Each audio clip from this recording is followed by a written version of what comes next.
সমবেত ভদ্রমণ্ডলী, রাষ্ট্রবাদী দেশপ্রেমিক নাগরিক বৃন্দ, আজকে বলিদান দিবসে পশ্চিমবঙ্গ সরকার, পশ্চিম মেদিনীপুর জেলা প্রশাসন তথা মহোবনী উন্নয়ন পর্ষদ এবং এলাকায় প্রাতঃস্মরণীয় তৈরি করে এক কঠিন লড়াই ব্রিটিশদের বিরুদ্ধে শুরু করেছিলেন।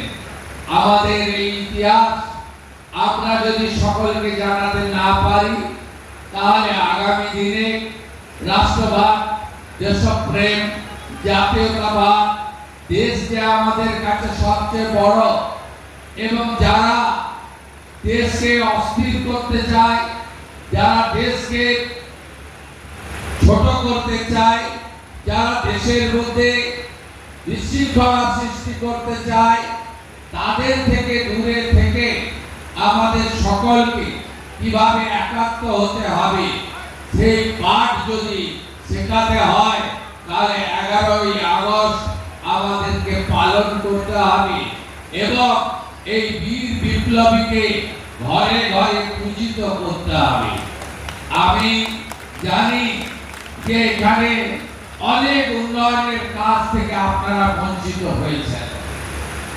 আপনাদের এই মহোবনী এলাকা বা বীর বিপ্লবী যেখানে যেখানে তার স্মৃতিচিহ্ন রয়েছে, এদিকে মেদিনীপুরের কলেজিয়েট স্কুল বলুন, ওদিকে তমলুকের হ্যামিল্টন স্কুল বলুন, তার যা যা স্মৃতি চারিদিকে অবিভক্ত মেদিনীপুরে ছড়িয়ে রয়েছে, তাকে আরো বেশি করে জাগ্রত করে সকলের সামনে তুলে ধরার কাজ সরকারের।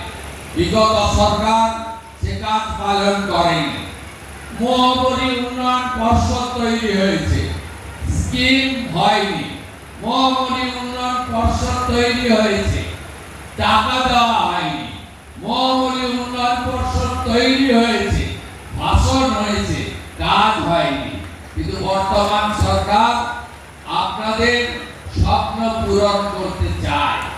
তাই আপনাদের এখানে আজকে আমি দুর্যোগপূর্ণ আবহাওয়া সত্ত্বেও আমি অনেকটা পথ রাস্তা পেরিয়ে পৌঁছেছি, কারণ এটা কর্তব্য এই রাজ্যের মুখ্যমন্ত্রী। সেই কর্তব্য দায়িত্ববোধ আগের লোকেরা পালন করেনি বলে আমিও পালন করব না, এটা হতে পারে না। এই পালন আমাদের করতেই হবে। আমি ধন্যবাদ জানাবো আপনাদের এবং আমি আশা করব বীর বিপ্লবী ক্ষুদিরাম বসুকে কেন্দ্র করে আমাদের শিক্ষা প্রতিষ্ঠান, সামাজিক সংগঠন, জাতীয়তাবাদী রাষ্ট্রবাদী দেশপ্রেমিক সংগঠন প্রত্যেকটা নতুন প্রজন্মের মধ্যে, যুবক যুবতীদের মধ্যে, ছাত্র ছাত্রীদের মধ্যে এটা চর্চিত হোক। তারা জানুক।